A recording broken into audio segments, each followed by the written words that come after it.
We just need a place to stay for a few months until we can get back on our feet, Jessica said, her 2 children holding onto her legs. Mike stood behind her, nodding in agreement. We've lost everything, Natalie. You're our last hope. I'm Natalie, and at 29 years old, I was on the verge of making a huge mistake by allowing my stepsister's family to move into my carefully decorated 2-bedroom apartment, my home office, which I had spent years perfecting into a serene space for my freelance design business, was about to be taken over by chaos. The kids can use the office to sleep, Jessica continued, pointing to her 4-year-old Emma and 6-year-old Tyler. We'll take the guest room. You won't even know we're here. I looked around my spotless living room at my drafting table, positioned perfectly to catch the natural light from the window at my neat desk with its dual monitors, and thought about the peace and quiet I needed to meet my client deadlines. I work from home, I reminded them. I need that space for my business. Oh, you can work anywhere, Jessica said, waving her hand dismissively. The kitchen table, your bedroom, it's not like you need a whole room just for drawing. I resisted the urge to explain that graphic design was much more than just drawing, that I had built a successful business that paid for this apartment, and that I had chosen this place specifically for its layout and lighting. However, they were family, and they claimed they had nowhere else to go. Their home had been foreclosed on after they missed several mortgage payments, but they blamed the bank, the economy, and their jobs, everyone but themselves. It's just for a little while, Mike reassured me, though something in his voice felt the show, just until we find new jobs and save up a deposit. I should have asked for more details about their plans, their timeline, their finances, and why they couldn't stay with Mike's family or Jessica's dad, my former stepfather, who had since remarried and moved to Florida. I should have also asked why they had waited until the very last minute to ask for my help. Instead, I found myself agreeing to their request because they were family, because they had children, and because Jessica was crying about the thought of her kids being homeless. You're a lifesaver. Jessica hugged me, her expensive perfume overpowering. We'll be the perfect house guests, I promise. 2 days later, they moved in with far more belongings than people who had lost everything should have had. The kids immediately began running through my quiet apartment, their shrieks echoing off the walls. Mike settled onto my couch, asking for the Wi-Fi password and cable channels, while Jessica started reorganizing my kitchen cabinets to make them more practical. The first week was just a taste of the nightmare that was coming. Each morning, I would wake up to a messy kitchen with dishes piled in the sink, food left out all night, and sticky messes on my counters. Jessica said she was too tired to clean up after cooking for her family.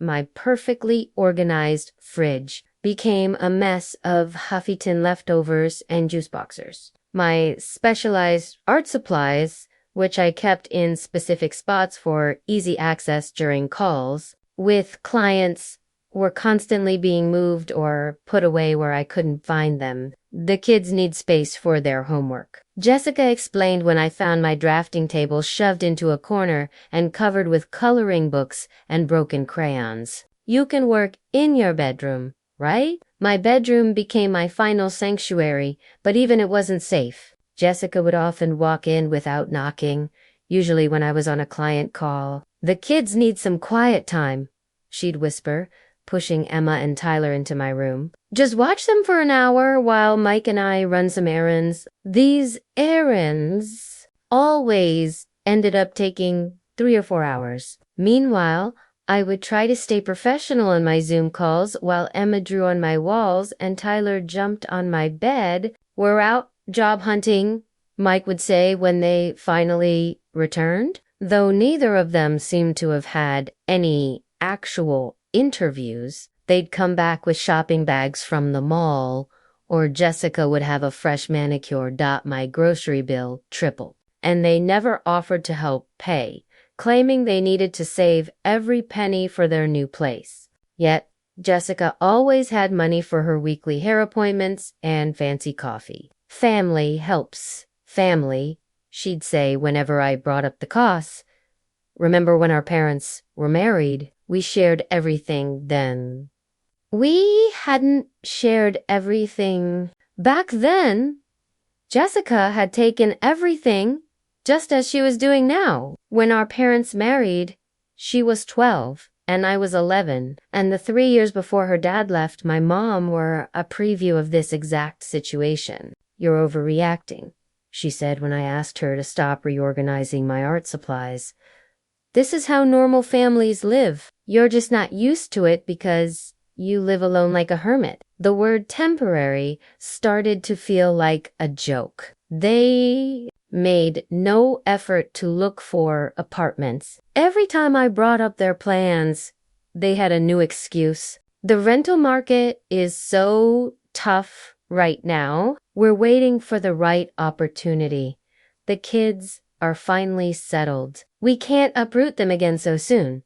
Meanwhile, my work was suffering. It was nearly impossible to meet deadlines with constant interruptions and a chaotic workspace. My hard-earned reputation was in jeopardy. The breaking point happened on a Tuesday afternoon. I had gone to a coffee shop to meet a critical deadline, which was the only way I could get any work done lately. When I came home 3 hours later, my living room had been completely changed. My drafting table was gone, shoved into the apartment's storage unit without my permission. My dual monitor setup had been pushed against a wall, replaced by a massive toy organizer. Bright plastic bins full of the kids' toys now dominated the space where I had built my career. "Surprise!"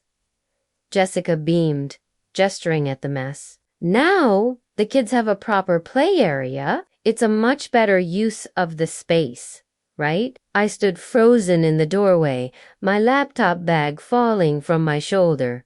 "Where's my drafting table?"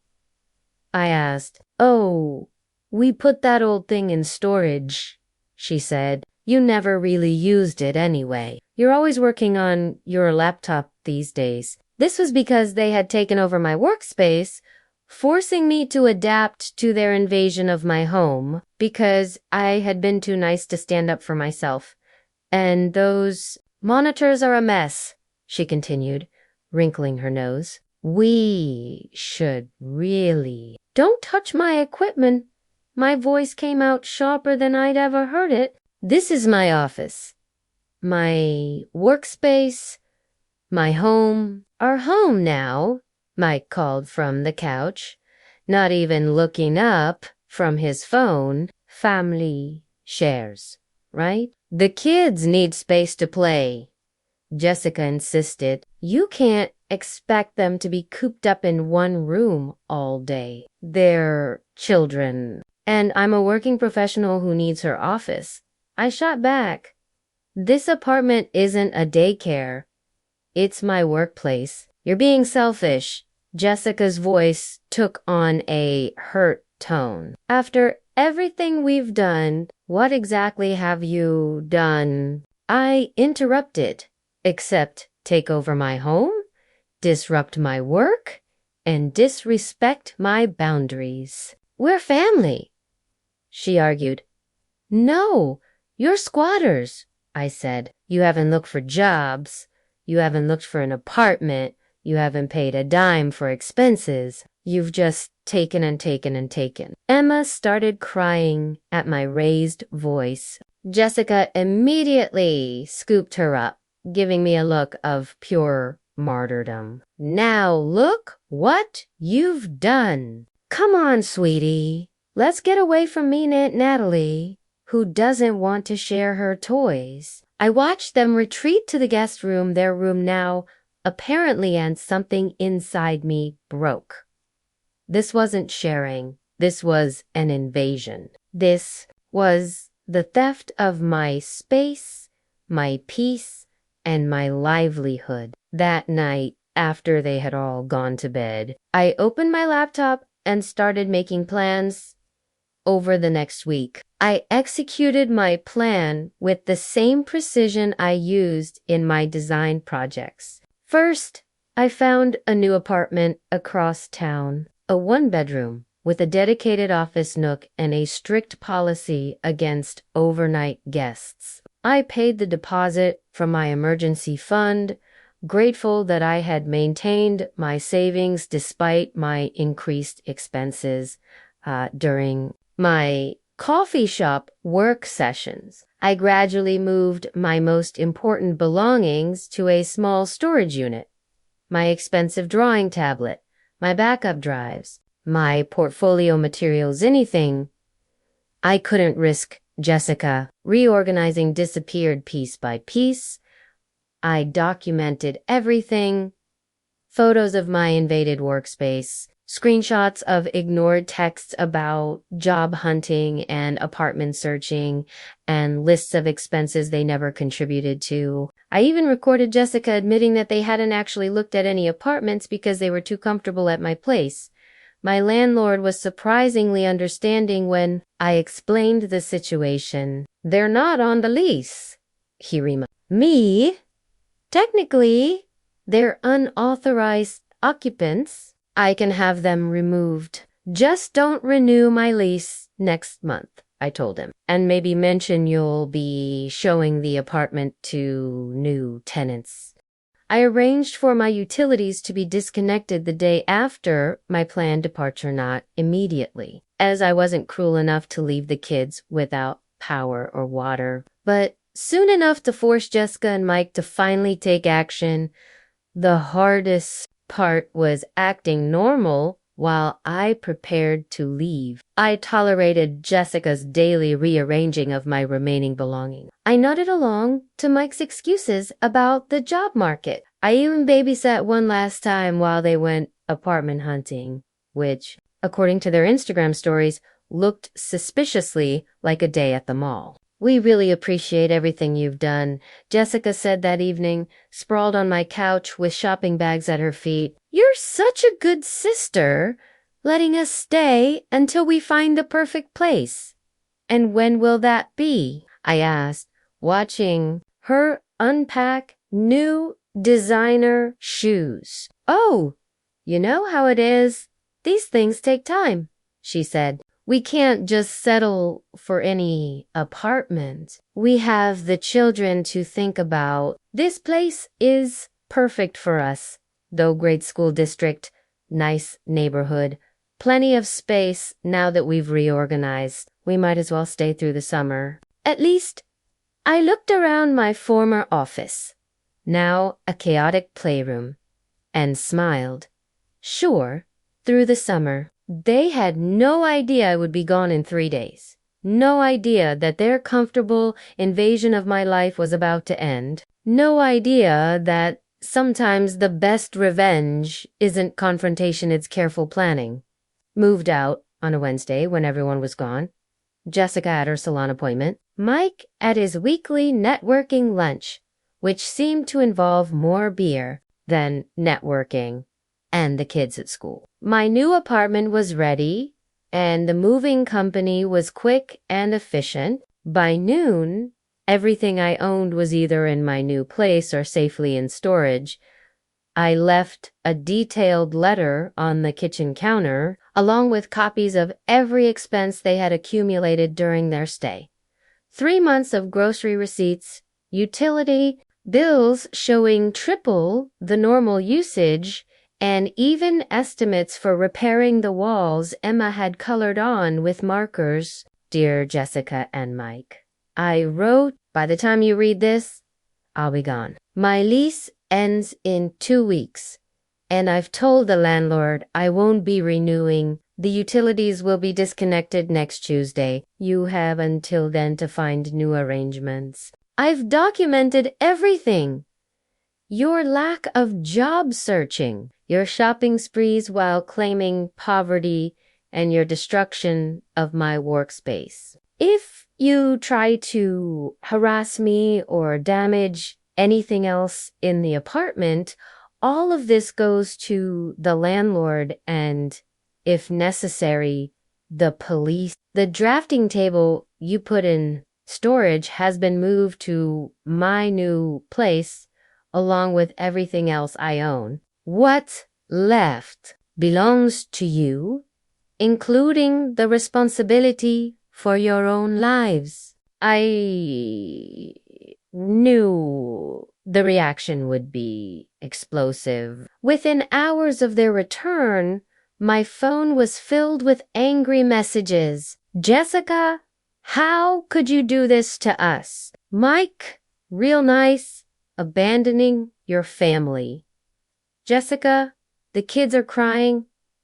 Are you happy now? Mike, you better tell us where you moved. Jessica, Mom would be so ashamed of you. I blocked their numbers, then their social media accounts, and then the mutual acquaintances they tried to use to make me feel guilty. My new apartment felt like a safe haven, and my restored office setup was a symbol of my regained independence. The next morning, my landlord called. Your stepsister tried to claim tenant rights, he said, sounding amused. I reminded her that unauthorized occupants have no rights, and she needs to be out before the utilities are disconnected. How did she take that? I asked. About as well as you'd expect. Lots of crying about family loyalty and homeless children. I told her she should have thought about that before taking advantage of yours. The guilt trips might have worked before, but sitting in my peaceful new home with my workspace restored, all I felt was relief. News of their reaction filtered back through family channels. They had called everyone, telling a story of my cruelty and betrayal, how I had abandoned them without warning and traumatized their children. But their story had big holes. If you were so desperate, my Aunt Susan asked them, why did Jessica post about her weekly spa days? Why was Mike checking in at sports bars during job interviews? Their social media history exposed them. While they claimed to be poor, they had documented 3 months of shopping sprees, salon visits, and expensive lunches, all while living rent-free in my apartment. My former stepfather called from Florida. Jessica says you kicked them out without warning, he said. Is that true? Check the messages they sent me when they first moved in, I replied. It was supposed to be temporary while they got back on their feet. 3 months later, they hadn't even looked for apartments. Sounds like Jessica, he sighed. She's always expected others to solve her problems. Her mother and I spoiled her that way. 2 days before the utilities were set to be disconnected, reality finally hit them. My landlord reported they had started packing, though not before Jessica tried one last manipulation tactic. She offered to pay rent going forward, he told me. I reminded her that I already had new tenants lined up, ones without a history of foreclosure. They ended up moving in with Mike's parents, the same parents who had been impossible to live with when they had first needed a place to stay. It's funny how possibilities appear when you have no other options. The best revenge, though, was the silence, the peace, the ability to work without interruptions, to keep my space organized, and to live without constant demands and guilt trips. My business recovered quickly. It turns out it's easier to meet deadlines when you aren't being treated like free childcare. My clients noticed the improvement in my work, which led to new projects and referrals. A week after they moved out, Jessica made one last attempt to contact me through a mutual friend. She says they would have found their own place eventually. The friend reported that you just needed to be patient and understanding. I was patient for 3 months, I replied. Understanding went out the window when they took over my office without my permission. She also mentioned they might need a place to stay again soon, the friend said. Mike's parents are being difficult about their living arrangements. I blocked that friend to part 36 months after my big escape. My business was thriving. The peace and quiet of my new apartment, along with my restored professional workspace, allowed me to take on more clients and increase my rate. I had even hired a virtual assistant to handle my growing workload. The family drama had mostly settled down, though Jessica and Mike still managed to be a presence. They had moved 3 more times from Mike's parents' house to a series of increasingly run-down rentals, each time claiming the landlords were unfair or the neighbors were hostile. Apparently, other people weren't as tolerant of their entitled behavior as I had been. My Aunt Susan kept me updated on their attempts to find their next victim. They tried staying with various family members, but their reputation preceded them. No one was willing to risk becoming their next free accommodation. Jessica actually had the nerve to suggest moving in with you. Susan told me over coffee. She said they'd learned their lesson about respecting boundaries. I reminded her that's exactly what she told you. The kids, at least, had found some stability. Mike's parents had insisted on having them stay during the week so they could remain in their school, while Jessica and Mike only had them on weekends. It wasn't an ideal situation, but it was better than the chaos they had been living in.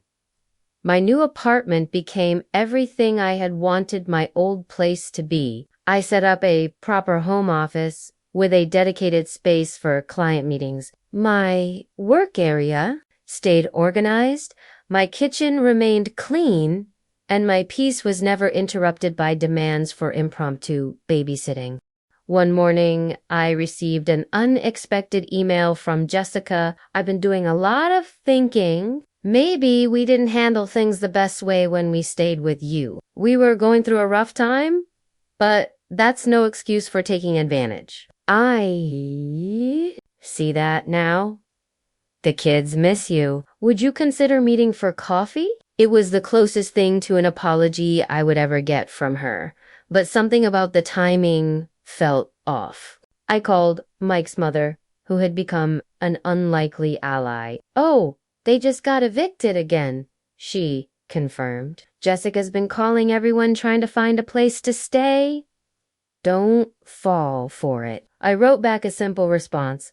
I'm glad you've gained this perspective. I hope it helps you make better choices in the future, but I'm not interested in meeting right now. Her reply came within minutes. We've really changed, and we found this great apartment, but we need help with the deposit. Just a small loan we'll pay you back right away. For the kids' sake. There it was. The real reason for the sudden apology. I didn't bother responding.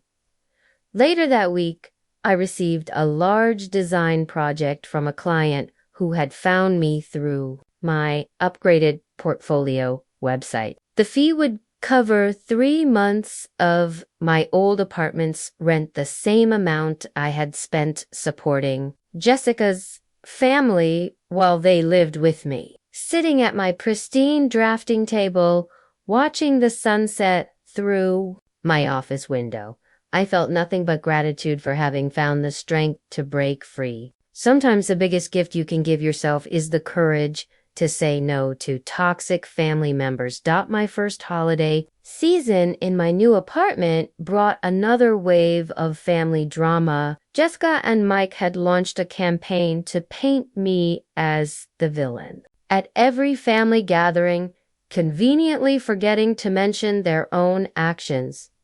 "But it's Christmas," my Aunt Mary pleaded. "Can't you just forgive them?" They've learned their lesson. Had they, according to Mike's mother, they had just been asked to leave their latest apartment for not paying rent, even though both of them finally had jobs. Jessica was working part-time at a boutique, though most of her paycheck went to maintaining her appearance. Mike had found work at a car dealership but spent more time hanging out with his coworkers than actually selling cars. They're still living beyond their means. Mike's mother told me designer clothes, expensive restaurants, salon visits. Then they cry poverty when the rent is due. At least the kids are stable with us during the week. I declined the family Christmas dinner, choosing instead to host a small gathering at my new place for the relatives who had supported me. My Aunt Susan brought her famous pie. Mike's mother came with the kids for a brief visit, and my former stepfather even flew in from Florida. "This is what a home should feel like," Susan commented, looking around my organized space. "Peaceful, respectful, not like a tornado of entitlement blew through." The kids had changed to away from their parents' chaos.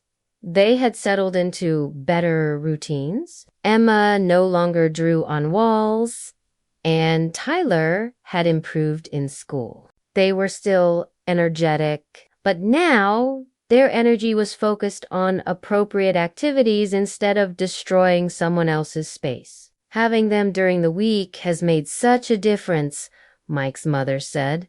"They need structure, not constant upheaval." My business continued to grow. I had converted the apartment's small dining nook into a client meeting area, complete with a professional backdrop for video calls. No more children screaming in the background or Jessica barging in during meetings.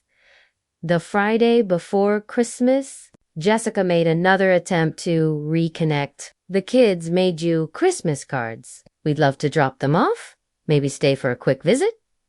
We can catch up, talk about old times." I've really been reflecting on everything. I knew this script. First, a seemingly innocent visit, then a sad story about their current living situation, and finally, the request for a temporary stay just until they found something else, just because we're family. "You can mail the cards," I replied.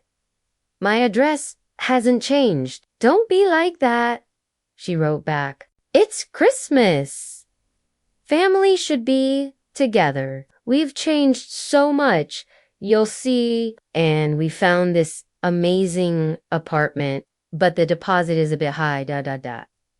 I didn't bother reading the rest. Instead, I focused on wrapping presents for the kids, which I would send to Mike's parents' house. They would have a stable Christmas there without the stress of wondering where they'd be living next month or watching their parents manipulate relatives for money a year after my escape. I received a surprising call from Mike's mother. Jessica and Mike had finally gotten an apartment they could afford in a modest complex across town. No luxury, no premium location, just a basic 2-bedroom that matched their actual budget. The evictions finally caught up with them. She explained no decent place would rent to them, so they had no choice but to live within their means. Sometimes hitting rock bottom is the only way people learn.